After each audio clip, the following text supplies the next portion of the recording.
Hello YouTube and welcome to GrunfWorks Plays Kerbal Space Program. This is episode 58 of our Interplanetary Voyage, and the time has finally come. We are taking first of our shuttles or SSTOs that are supposed to be scouting locations for our base at Laythe. And this guy, piloted by our very own HMV Kerbal, he is going to go now to the surface of Laythe and hopefully land safely and find us a good position for our future Laythe base. Or at least mark it so that we can find a good place where to land and all that jazz. How it will continue to do so, that's beyond me, because we don't have a rover that would be marking the exact spot. But I believe it would be good enough if we just land on an appropriate place. I mean, if this small one could land, then maybe a good landing site wouldn't be too far off point. So that's kind of my reasoning. And with us we have HMV Kerbal, who is the pilot, along with the ghosts, apparently, of Frasnar and Matthew Kerbal. And by ghosts I mean obvious bug in the deep freeze, because those guys were left back on the station. However, it appears that their spirits are not fully aware of that for some reason, through the magic and wonders of KSP and modding and all that stuff. Righto.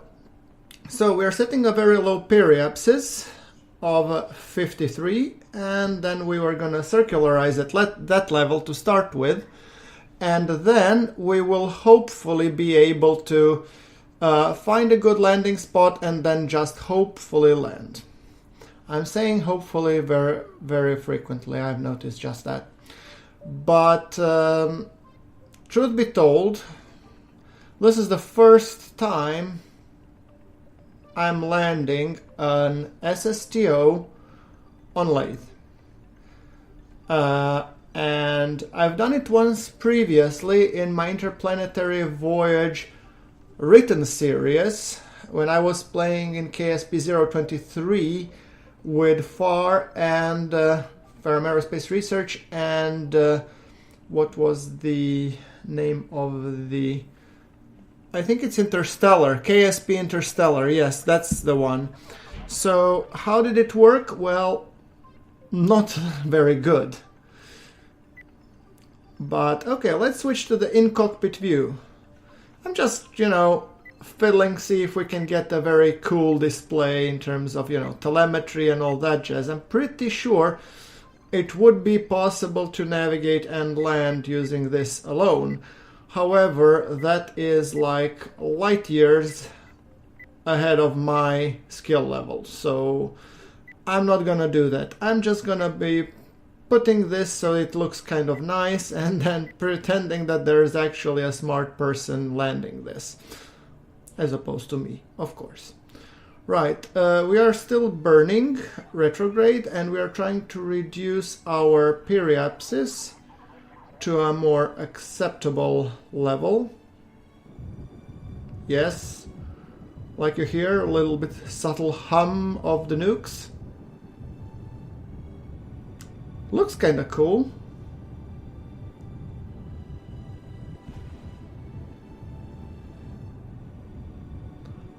There we go. I'm trying to reduce my periapsis to also be around 53-ish, kinda. Because I'm hoping that would basically... Our current apoapsis is at 180 or 170 kilometers. So that takes a little bit, reducing. I really like the view of Joule from this window, and also a little bit glimpse of Laythe, but I also have to keep track of where exactly am I burning so I don't, mess myself up royally. 50.5, come on, can we reduce it a little bit? Oh boy, I switched now to the wrong view, and of course I had to mess it up.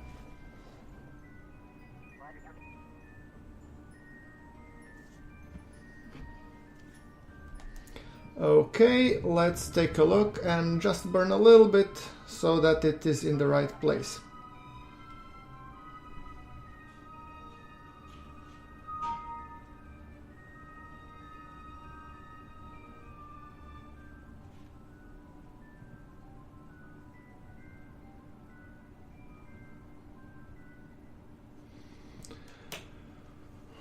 Right.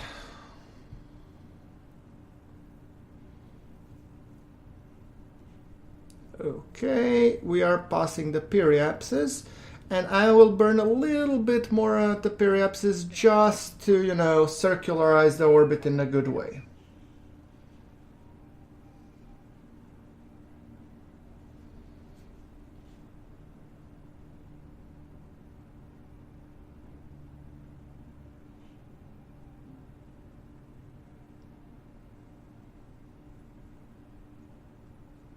Alright, now we have 50 by 50 kilometer periapsis, or 50 by 50 kilometer orbit, and now it's only a matter of scouting out a good location and then hoping we will be there.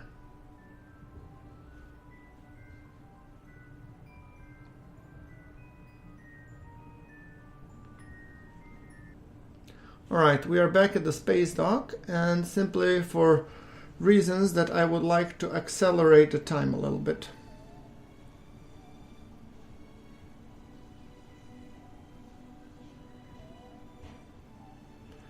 Okay, now let's time accelerate a little bit just so that we get a good piece of landmass positioned favorably so that we can actually descend using our spaceplane, right? That landmass doesn't look too shabby. Oh, there's nighttime. What do we have here? Oh, a good piece of landmass coming by. I just might want to take this island over there. Ha. Okay. Let's put it a little bit more to the sun. Okay, and now we have to figure out how to land there. Let's switch to the Joule space dock with booster ship, which I will just now rename because that name is just hideous. Right. So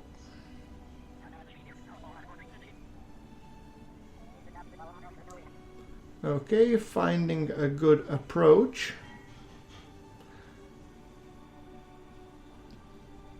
Guys, by the way, full disclosure here, I have decided to disable re-entry heating on approach. I've tried the approach like 10 times and I don't believe the Mark II components, when coupled with FAR, would be giving me any attempt of landing without the heat shield, which I find a little bit, not game breaking or not like unrealistic, but I find it non-fun. So it's not fun really where I would need to plop a big heat shield in front of the craft, because then what's the point of having something as cool as SSTO? So when landing this guy and also our Laythe base, I just want to basically to know I have decided to disable the re-entry heating, because I mean I don't feel like trying 200 times just to be able to re-entry safely. I've already tried, I think, my retry count in terms of picking a good periapsis and trying to do aerobraking. I think I went like 5 to 6 times, various approaches, from the rough one, from the powered braking one, all the way down to very, very shallow atmosphere dipping. All of them resulted the same. So I tried and I have made a decision, and I'm sticking with it, that basically I disable the re-entry heating. sorry if that's off-putting to some of you, but I really tried, guys, and then it wouldn't be fun that after all this work I just basically, the aircraft blows up and yeah, end of story, sorry, end of series, bye. That wouldn't make sense. So for the sake of gameplay and fun, I decided to keep it like that. Normally I hate enabling these kind of things because I consider them cheats, but yeah, you gotta do what you gotta do. It also needs to be fun. Okay, re-entering, I'm also, keeping a rather shallow angle, trying to go with the approach, as you can see, between -10 and -100, so it's not like I'm going hideously just vertically nosediving down. And then we had a beautiful jewel rise at the back while I was yapping. Okay, the whole idea is that we basically come in softly, scout for a good landing location, then circle around, and hopefully this is the island that I'm hoping to land on, or I'm hoping to land HMV on, and one of those lagoons would be kind of the preferred choice for the landing site, I would guess. Right, let's balance everything, because my craft was designed to be balanced from the get-go, so it would be easier to fly.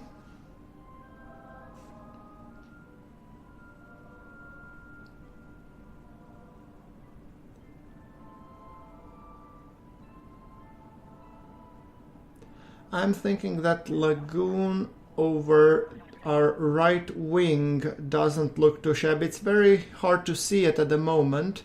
It's just above my engineer window because it's kind of elongated. Yeah, I'm just checking it out a little bit. It's just off my wing, right wing at the moment, because that one is a little bit elongated and it has shallow surface. So I think I'm gonna use that one for the landing.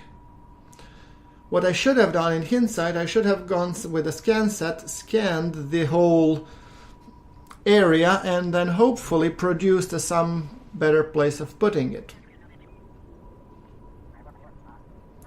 Also, this is slightly time accelerated because, well, frame rate and stuff. Okay, had to pop a reload here because my game crashed for some reason when I re-enabled the engines. So now we flew over the island, so we need to do a 180-degree turn. We are subsonic or thereabout, so I'm just leveling off a little bit. We'll do a 180 turn, and then I will be hopefully landing this guy.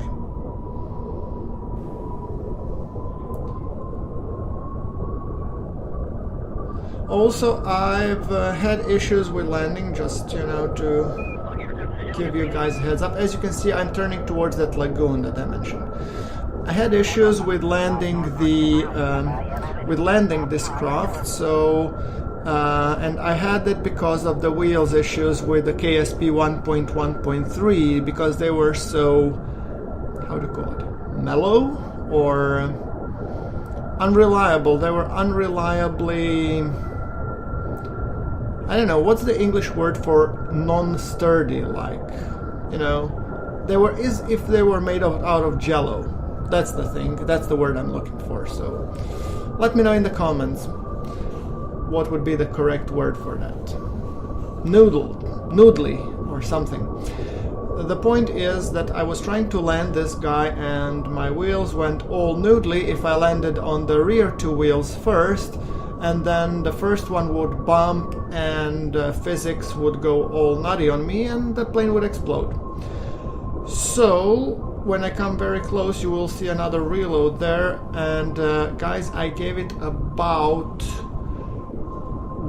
85, let me just check the number, I wrote it down. Yes, 85 tries to land this damn thing. Even I tried with, enabling the unbreakable, no crashes on landing or whatnot cheats, but I decided that I didn't want that because the plane was flipping like willy-nilly, which it just looked bad. So instead I have re-enabled the crash damage, and I'm hoping for the best. But so that you know, it took me 85 tries. That's why sometimes KSP episodes take much longer to record as opposed to the other series, which is just Let's Play.